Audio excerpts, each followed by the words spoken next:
Football is going to be here before we know it. We are one day closer to the official start of the NFL season, and the Bucs, look at this squad, man. Looking to win the NFC South for a 5th straight season, and they're going to be wearing these at least for one game while trying to do so. The Bucs are renewing the white creamsicle jersey for the 50th season, so they're partying like it's the 1970s in the Bay Area. The Bucs will be rocking these jerseys in the home opener against the New York Jets in Week 3. And you might see number 54 that's in that picture there. 54, Lavonte David joining us here in studio as well. Great to be here. Thanks so much. Thank you so much for having me. Of course. Pete Prisco, you're here as well. We have a treat. Creamsicle, man. I love the creamsicle You love uniforms. the creamsicle. I love them. Do you like the creamsicle? I love them, especially these ones right here. I got a chance to wear the actual creamsicle ones my rookie year, and then they put them on ice for a while. And they brought them back a couple years ago, so it used to be a real running joke, like I'm the only one who wore them. So, I got to brag a little bit. But these right here, all of us get to wear them, so I'm looking forward to those for sure. Awesome. Yeah, I mean, that's what happens when you're with the same NFL team for 14 seasons, and you're like a constant in the organization. The white cream, the creamsicle, which one, if you had to pick, which one do you like best? I'll probably go with the white cream, honestly. I feel like I could do more with those. They look cleaner. Don't get me wrong, the creamsicle look really good, the orange ones, but these right here, they look slick, pretty. Some of the big boys might not like them, but I think for a guy myself, I can rock them pretty good. What were those games like in the big sombrero when you? Oh wait, you're not been there that long. You haven't been there that long. Not that long. It's 14 seasons, but that is a long time, and not something that we see in the NFL, right? Where you can be with an organization and really watch the arc of it, because you can kind of remember the struggles. You're there with Tom Brady. You go all the way to the mountaintop, and now you're here with this, a really great team with Baker Mayfield, and you're trying to win the division once again. What has that been like? If you go back to your rookie season, and what is that journey? Walk us through it from the beginning, from the struggles, and then really seeing this thing all the way throughout to win a Super Bowl. Yes, first and foremost, it's definitely a blessing to be with the same team all 14 years. That goes to show, how much they believe in me and how much work I've been putting in for those guys to, keep me around. But when I first got to Tampa, obviously it was a dream come true, playing in the NFL, coming back to my home state, to be able to play for the Buccaneers after being in the Midwest for 4 years. So it definitely was pretty cool for me. Just going through that was growing pains, learning, having to become a better leader and how to, develop my craft throughout, and just building relationships with people, people coming in and out. That was the hard part, when you get really close with someone and then out of nowhere they're gone, because of the turmoil, the changeover every time we had. And then, I just remember getting the call, once they fired Dirk Cutter. I remember they said they're going to go after BA, Bruce Arians, and I heard great things about BA and things like that. And honestly, I thought it was my last time in Tampa. I thought it was going to be a change of the guard. I thought it was going to come in and bring in new people, wipe the slate clean. But apparently, I was one of the first people that they called and said, we don't want you to go nowhere. We want you to stay here. We want you to be a part of this. And we're going to change this thing around, and you're going to be the key piece for it. And I remember in 2019, was one of the first times in a long time I had fun actually playing football again, going through all that stuff that we went through.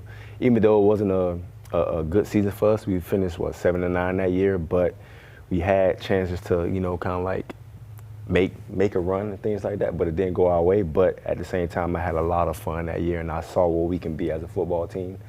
And then I remember the exit me and talking to BA, telling me, hey man, we might have a shot at the big guy, and we all know who the big guy is.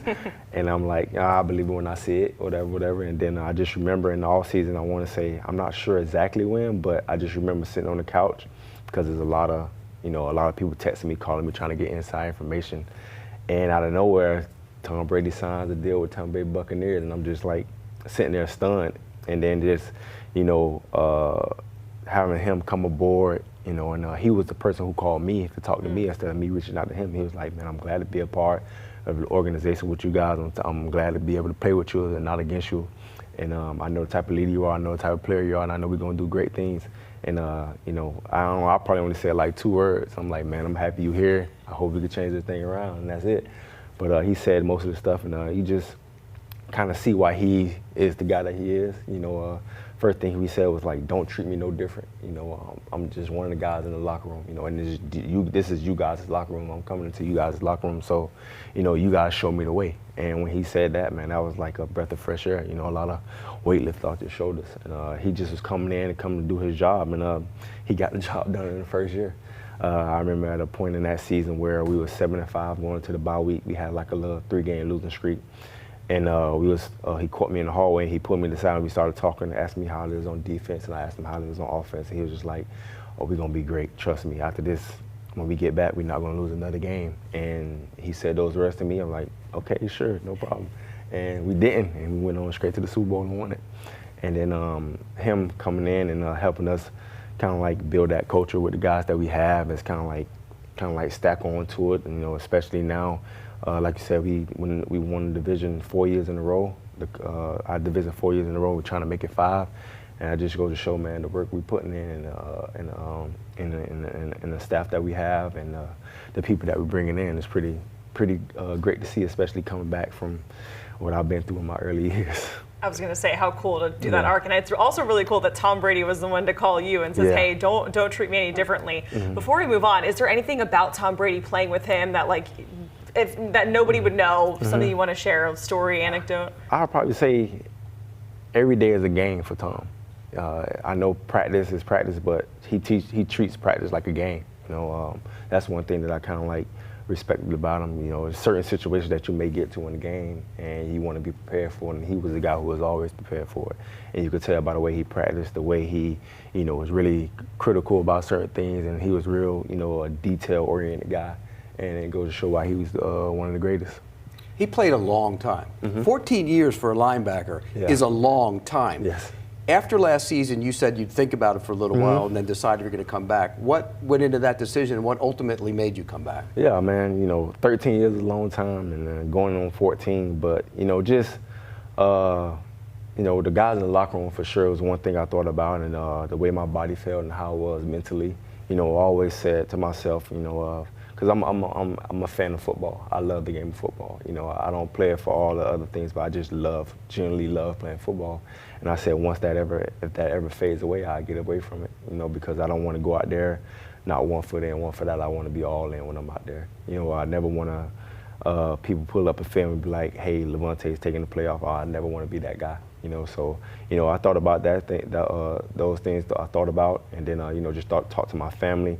I have a 3-year-old daughter who's starting school soon, so I had to take that in mind, and even though she probably don't really understand what's going on, but I had to kind of ask her questions just to kind of feel good about myself, I guess. But she likes coming to see me play, so she said she wanted to see Dad play football, so I was like, okay. And then kind of just seeing how my body was feeling, just talking to the organization, and Jason, kind of wanting me back. Everybody wanted me back. It wasn't just like, we just, do your thing, take your time with it. It was them reaching out to me and say, "Hey, we want you to come back, and if you come back, we have a contract ready for you." So that made things a lot easier for me. And just after a while, thought about it, sitting around, I got too stagnant. I was like, "Nah, I can't do this." So I was like, "Yeah, okay, I think I'll give it another go." Yeah, she's going to watch Dada play football really, really good in Tampa. And Pete, 14 years is a long time, of course, for a linebacker, but you've been covering the game for a very long time as well. You had the better than teams. So Pete, this is a direct quote from you. That was my draft grade when when he came out. You see that grade, A+. Yeah. And it said one of my favorite players in this draft. I compared him to Derrick Brooks, who was a Bucs linebacker and a Hall of Famer, in a column, and I think he has that ability. What a steal, a great move. And that was the first time, that year was the first year I did the better than team, and he was my first captain. And the reason I picked him was because of your ability to run and chase. And remember, and we talked a lot about this. People said, "Well, I don't know if he's big enough to be able to hold up in the NFL." And here you are going into your 14th season. I remember that like it was yesterday, when that came up. And then when you came out to the training camp my rookie year, when we first met, and you was giving me a good conversation, that motivated me too as well, because I always hear, he's too small, he may not last.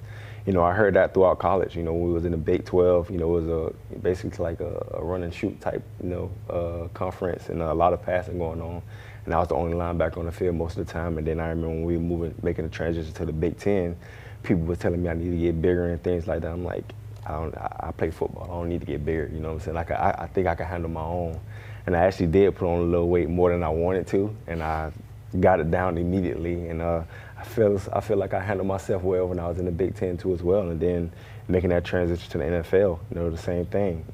People may thought I was, too small, not big enough. I probably was about 218, 220 my rookie year playing, running around making plays. But, that just was me. I always had that chip on my shoulder, just wanting to prove people wrong, people who doubted me and things like that. So at the end of the day, I always believed in myself, and I know what I was capable of. And I do appreciate you, man. You've been rocking with me since 2012. That's a long time. By the way, when we go to camp every year, we always look at each other. We go, we got a little older now as we go through the years. Right. But Pete knows talent. He's been covering this game for a long, long time. And for any guys that are coming out of this draft and maybe they're, underestimated, or people say they're not big enough, or they don't have enough size to have this longevity in the NFL, and they're looking up to a guy like you. What do you have to say to those guys? I would say, man, you're here for a reason. It's something they like about you. Just continue to build on that. Never lose love for the game. Always have fun with it, and always control what you can control. And that's your effort, and as you're going out there having fun and playing the game the way you know how to play it. I would never listen to other people's opinions, listen to other people's comments, what they say about you. All you know is yourself. You know what you're capable of. You know what you can do. So that was my mindset. So I hope I would say the same thing to those guys. Keep that same, underdog mentality and always prevail. So if we go back to 2012 and that draft class, there's probably about 4 potential Hall of Fame linebackers. You got Luke Kuechly in there. We have Lavonte David, of course, Bobby Wagner. Lavonte, do you ever kind of keep tabs throughout your career with all these guys, or kind of compare or keep in touch? What is that relationship like when you have this much talent when it comes to linebackers in the same draft class? I mean, you don't really compare, but when it's brought up, you kind of keep tabs on guys and look at how good they're doing and stuff like that. Me, like I said, I'm a fan of football, so I'm always rooting for people. I want people to be good, do good. I'm a defensive guy. So I'm always rooting for those guys. And, a couple of guys on that list I have great relationships with, specifically Bobby and Luke. We text here and there. We talk often. Me and Bobby, we the ones who still going. And DeMario, we all still going. So, me and Bobby shoot texts every now and then before the season, throughout the season, just checking on, seeing how we feel and stuff like that. And then the past couple of years, we would text and see where's your mind at, what you're thinking, you think you can go again and stuff like that. So me and Bobby have a great relationship. We might be the closest out of everybody. Me and Bobby was roommates in the Senior Bowl. So that's how our relationship started. And then, Luke, he texted me, he sent me a jersey finally, and DeMario, we talking things like that via social media. Michael Kendricks, we trained before one time together. Who else? Zach Brown, we trained together coming out for the draft. It's just a lot of those guys, man, who I was rooting for definitely. Nigel Bradham, he was in that draft too as well. So it's a lot of people that, we kind of have good relationships with, who I have good relationships with, and I was rooting for them for sure. Do you think at all about the gold jacket? I mean, you guys are all right in that area. Do you think about it at all? Now I do, honestly. Just because it's been brought up to me plenty of times. I never been, like I said, man, I never really thought about that stuff, like the accolades. I just go out there and play football and have fun because I love playing football. But now, people saying it's towards the end of my career, so they're just trying to stack it all up and see if I can earn a gold jacket. So it's get brought to me, it get asked to me frequently, and when I really sit down and think about it, I feel like I'm deserving. Besides, a lot of people always say, it's the All Pros and the Pro Bowls and all that stuff, but I feel like that's something that's kind of out of my control. The things that I can control is how I perform on the field, and I honestly feel like the number shows that. And we have Bucs fans that are in this office, and they say you're my favorite Bucs player. When I look at different forums and conversations, it's all about your passion, your effort, and those are things that you can't teach, and it's really special to an organization. Speaking of Hall of Fame, we have to talk about your teammate Mike Evans, who absolutely balls out season after season. What has it been like having a front row seat to his carear and the things that he can do? It's incredible, and I love talking about this story with Mike just because I watched him grow. You know what I'm saying? We have a great relationship. People always ask me, when the little viral thing that go around, who's the most famous person you could call right now to answer the phone, like Mike Evans, because, that's just the relationship we have. Mike is like my little brother, man. he's out off the field, just an incredible person, incredible human being. All the things that he do for the people around him with his foundation, with his wife, with his kids. It's just incredible to see, and just like how much he matured, as far as like mentally and, in the game of football. Like I just remember when he first came in as a rookie, he was 6'5", probably like 240, coming in out of shape, pulling his hamstring, always throwing up and stuff like that. And then now he's a 6'5", solid guy, always in shape, always coming in, still, a mountain, getting all these catches and, 11 consecutive seasons, 1,000 yards. This is incredible. And like, I'm so happy that I get a chance to, see him every time. And, it's just incredible to see, man. Like, I'm genuinely happy for Mike, just because, like, he's not just a great football player, but he's a great person as well.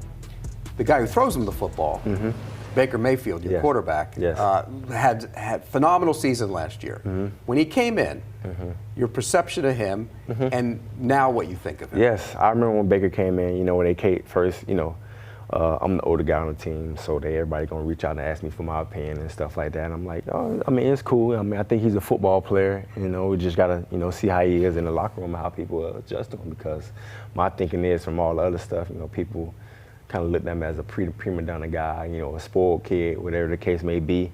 And we got him, and then I just remember my first day there. I introduced myself to him, and we talking and having a conversation. I'm like, oh, this ain't the dude who I thought he was, you know what I'm saying? This is a real, like, genuine, cool guy, and just, watching him go out there and just, be the football player that he want to be, you know what I'm saying? Like, it's kind of like he walked in the locker room that already had, like, guys who were leaders, guys who, kind of, like, could show him in a way, and, like, he didn't have all that pressure on him, so he just kind of, like, fell right in and, got in line. And I got a lot of respect for Baker for doing that, because he didn't have to.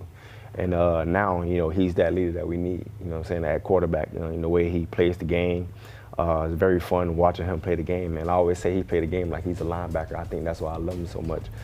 His passion, he always want to be great. He want to always be, the best person on the field. And I just remember it was a specific play last year. We was playing the Saints, and we was kind of like down. We was losing, and we needed that game to, kind of like make the playoffs and stuff like that. And I just remember him. It was like 3rd and 15 or something like that. And I just remember him barreling over people, hitting people, and he getting up, like, trash talking. Like, I promise you, me and another one of my teammates at the time, KJ Britt, got off the bench, and we just, like, almost ran on the field because we were so hyped, and Bulls had to pull us back and stuff like that. And, like, that's the stuff that I really like about Bake, man, just because, like, he loves the game of football. And, like, when I see it, and I know, like, how much I love the game, and I see him do that, so I'm like, yeah, this is a guy who I can win football games with, and this is a guy who I can battle with. Pete, what do you always say about Baker, man? He's a dude. He's a dude. I mean, and he plays with the passion, and he loves the game, and there's no false stuff about him. It's all real. All real. And like he said he's going to try and run less if he can. He did say that. He told me that in minicamp. Yeah. Speaking of running around, we see a lot of these, like, new age quarterbacks. That's kind of what they do. They're mobile, right? And yeah, they're all over the place. Right. So what is it like for you? And we, Jayden Daniels, of course, one of those guys. But we have, this is you going after Jayden Daniels. And I believe on this play, you, like, clocked in at 19.5 miles per hour going after him. And you're, what, 34, 35? And you're being able to keep up with guys like Jayden Daniels. That's insane. Yeah, that was pretty impressive. I didn't know that. But I just remember, the first game we played them in the season, I was getting kind of, frustrated. He was taking off and stuff like that. I'm like, hold on, man. Like, I got it. Maybe I'm questioning myself, man. I'm not in the best shape I thought I was in, with him running around. Like, in that specific play right there, I had to make up for it. I had to show him, like, hey, all right now, young fella, I can still go now. But, Jayden is real cool. We work with the same agency and stuff like that. So I kind of, like, knew Jayden throughout his whole, draft process and stuff like that. So, I kind of trash talking him and stuff, throughout the game. But definitely excited for him in his future. And I love the way they went out last year. They kind of, as a rookie quarterback, to be able to do that, it was pretty cool, pretty good to see. Unfortunately, we was one of the people who had to, take a hit for it. But definitely excited for his future. But you know what? The way the game is played now, with those guys being able to run and move and go sideline to sideline, makes your job, you're more valuable now than even if they were playing the old bunched up, run the football kind of style football. I think when I first got in the league, I think the game was transitioning to that. So I feel like, you know, I'm kind of one of the pioneers, you know, of that, you know, having that hybrid guy who can cover and can run and hit, you know, kind of like help, you know, change the game, chase down people instead of those, you know, big stocky guys who, you know, be 6'3", 240 and stuff like that. But, you know, that made me feel good. It made me feel like I was one of those people to help start. You are. Lavonte, we certainly appreciate it. Looking forward to seeing you out in the field, maybe clocking in at like 21 hopefully, miles per hour. If I get 20, I'll probably do another 2-3 more years. Oh, all right. There you go. Well, you heard it here first. Lavonte, we appreciate it, and looking forward to watching you play with the Bucs and hopefully getting 5 straight division titles there. They'll get it. They'll get it. We have a feeling. All right, the countdown, it continues until the NFL season. It returns. NFL on CBS on September 7th. You can watch your local game live and, of course, stream all the action on Paramount Plus as well.